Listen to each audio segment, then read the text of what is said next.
Bonjour les amis. Nous vivons à une époque où des personnalités à succès et influentes peuvent s'adonner à tout ce que la vie de luxe a à offrir. Des hommes politiques de renom, des stars d'Hollywood et des athlètes de classe mondiale ouvrent souvent la voie à des projets caritatifs de grande envergure, leur nom étant fièrement affiché dans des fondations prestigieuses. Pourtant, en même temps, ils profitent d'un style de vie extravagant en naviguant sur des yachts somptueux, passant des vacances dans des complexes hôteliers d'élite, se parant de tenues de créateurs et conduisant les dernières voitures de luxe sans se priver d'un seul plaisir. Une vie d'opulence et d'abondance. Mais aujourd'hui, nous tournons notre attention vers un homme qui aurait pu tout avoir, un footballeur de renommée internationale, salué comme la fierté du Sénégal, doté d'une fortune qui pourrait lui offrir une flotte de voitures et de jets privés. Cependant, comme vous l'avez peut-être déjà deviné, il a choisi une voie différente. Malgré sa richesse et sa renommée, il reste profondément lié à ses racines, inébranlable dans son amour pour sa patrie. Le protagoniste de notre histoire est un homme qui courait pieds nus lorsqu'il était enfant, rêvant d'un avenir qui semblait impossible. Sadio Mané est né le 10 avril 1992 au Sénégal et a passé ses premières années dans le petit et humble village de Bambali. Là-bas, la vie était un combat quotidien, les maisons étaient dans un état fragile, les produits de première nécessité étaient rares et les enfants jouaient dans les rues poussiéreuses sans chaussures. Mané a grandi dans une famille nombreuse, entassée dans une maison modeste où 10 personnes partageaient un espace limité, vivant sans électricité ni même du confort le plus simple. Chaque repas était un défi, il n'y avait jamais assez de nourriture pour tout le monde. À seulement 11 ans, il a subi une perte déchirante lorsque le principal soutien de sa famille est décédé, les laissant dans des difficultés encore plus graves. Au lieu d'aller à l'école comme les autres enfants de son âge, Mané a dû travailler dans les champs, s'occupant de la canne à sucre et du riz pour aider sa famille. Mais chaque fois qu'il avait un moment libre, il se précipitait dans la cour ouverte, où lui et les garçons du coin jouaient dans un ballon de fortune fabriqué à partir de chiffon.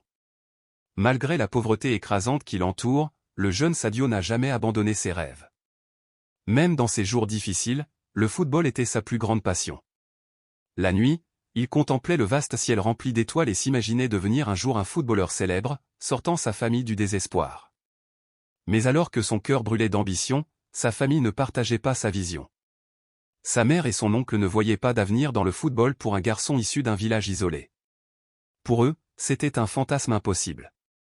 Ils l'ont exhorté à se concentrer sur quelque chose de plus pratique, quelque chose qui pourrait lui assurer un gagne-pain stable. Tout a changé en 2002 lorsque le Sénégal est entré dans l'histoire en atteignant les quarts de finale de la Coupe du Monde de la FIFA. Soudain, leur petite nation s'est retrouvée sur la carte mondiale du football. Pour la première fois, la mère de Mané a commencé à croire que peut-être, les rêves de son fils n'étaient-ils pas si farfelus après tout.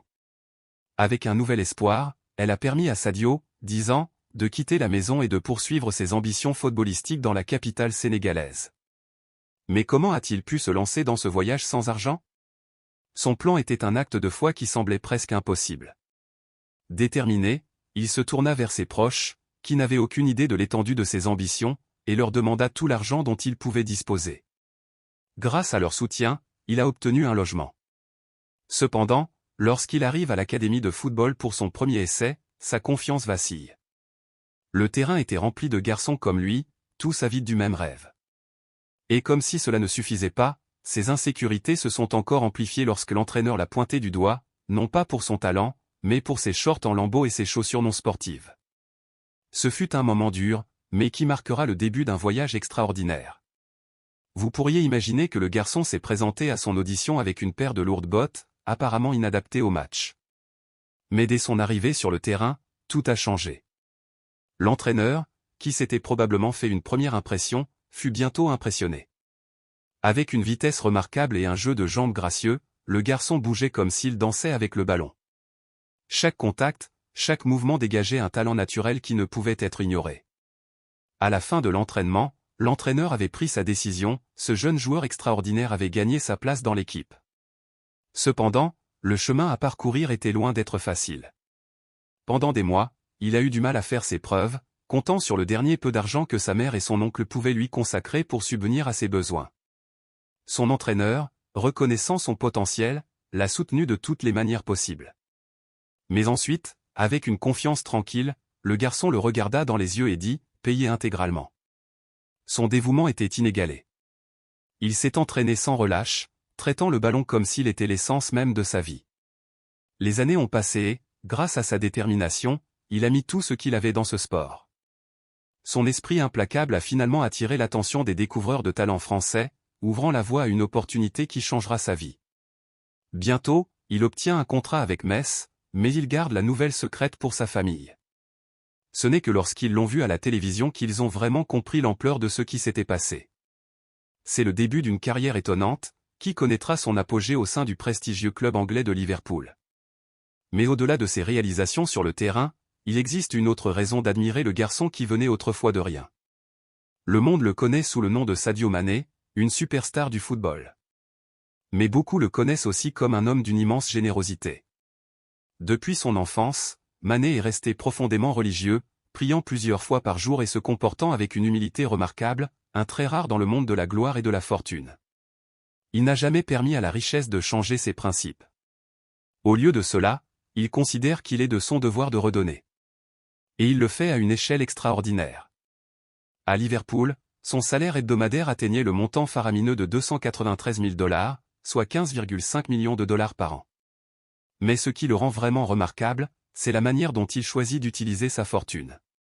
Alors que de nombreux athlètes s'adonnent aux voitures de luxe, aux vêtements de marque et au mode de vie somptueux, Mané se démarque. Son style de vie a d'abord attiré l'attention du public lorsque des caméramens ont filmé un spectacle particulier. Avant un match important, il a été vu tenant un vieil iPhone 11 avec un écran fissuré. Malgré ses gains, il n'avait pas pris la peine de le remplacer. Il a également utilisé des écouteurs filaires, une autre rareté parmi les footballeurs de son calibre. Cela contrastait fortement avec les habitudes de dépenses extravagantes de ses pairs, prouvant que la richesse n'avait jamais été sa priorité. L'argent de Mané va là où il compte le plus. La première chose qu'il a faite après avoir obtenu un revenu stable a été d'investir dans sa ville natale, Bambali. Il a financé la construction d'écoles et de terrains de football, comprenant par lui-même ce que signifiait grandir sans accès à l'éducation de base ni aux opportunités sportives.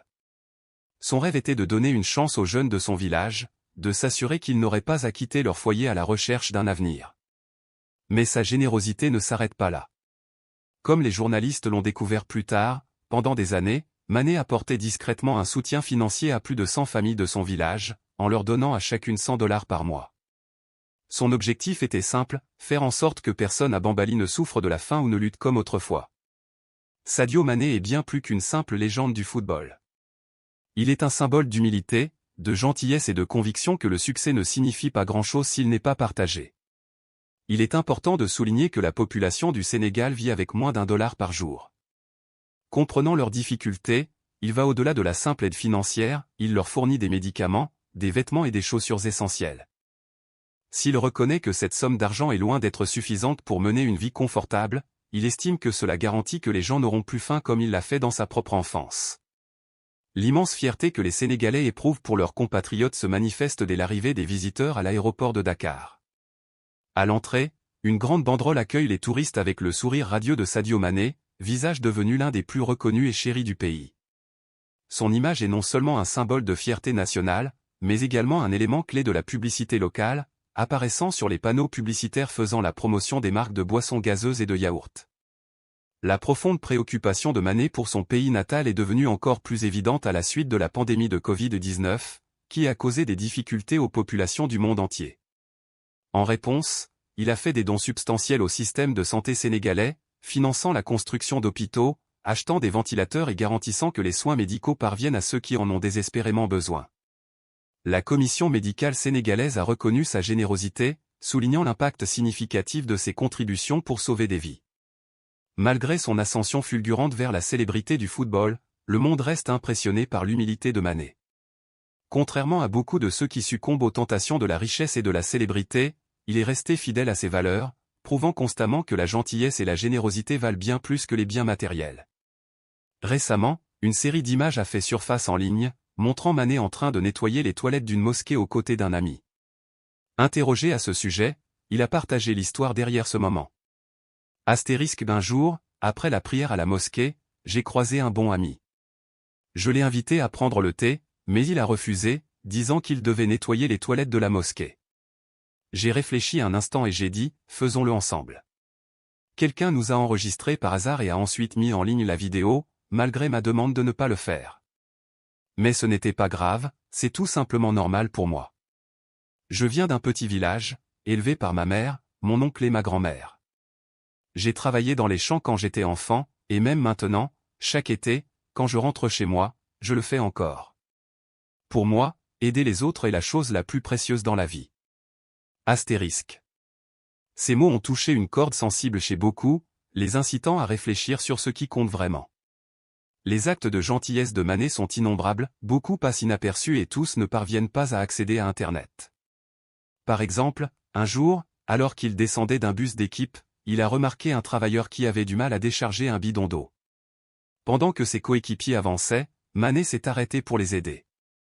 Il a discrètement soutenu de nombreuses familles au Sénégal, couvrant les frais médicaux de plus de 30 enfants et veillant à ce que ceux qui en ont besoin reçoivent l'aide qu'ils méritent. Même sa relation avec les biens matériels en dit long. Son iPhone cassé et usé est devenu un sujet viral, mais il s'avère qu'il ne l'a même jamais acheté lui-même. Son ancien coéquipier, Jorginho Wijnaldum, le lui a offert après que d'autres l'aient taquiné pour avoir utilisé un téléphone obsolète. Ce n'est qu'après avoir remporté la Ligue des Champions qu'il a reçu du club un luxueux iPhone X en or 24 carats. Mais, fidèle à sa nature, il ne l'a jamais utilisé. Dans une interview accordée aux médias ghanéens, Manet a partagé son point de vue sur la richesse. Astérisque. Pourquoi voudrais-je 10 Ferrari, 20 montres en diamant ou 2 jets privés? À quoi cela servirait-il pour moi ou pour le monde? Bien sûr, je possède une voiture, mais une seule. Et je n'ai qu'une seule montre. Je sais ce que c'est de lutter. J'ai joué au football pieds nus. Je n'avais pas accès à l'éducation et à bien d'autres choses. Maintenant que je gagne de l'argent, je choisis de l'utiliser pour de bon. J'ai construit des écoles et des stades et j'aide à fournir des vêtements, des chaussures et de la nourriture à ceux qui en ont besoin. Je dépense beaucoup pour cela chaque mois, mais je n'ai pas besoin de me vanter avec des voitures chères, des demeures extravagantes ou des vacances somptueuses. Ce qui compte vraiment, c'est que mon peuple bénéficie des bénédictions que la vie m'a données. Astérisque. À travers ses paroles et ses actions, Manet nous apprend à détourner notre attention de la richesse matérielle et à trouver plutôt de la joie dans les choses simples. Sa vie témoigne du pouvoir de la persévérance, de la gentillesse et de la gratitude. C'est un homme qui a commencé avec rien d'autre qu'un rêve. Contrairement à beaucoup, il n'a jamais laissé l'adversité briser son moral. Au lieu de cela, il a travaillé sans relâche, a atteint la grandeur et est resté le même garçon humble dans l'âme, celui qui donne non seulement de ses gains mais aussi de lui-même. Alors, que pensez-vous de l'homme le plus célèbre du Sénégal? Partagez vos réflexions dans les commentaires.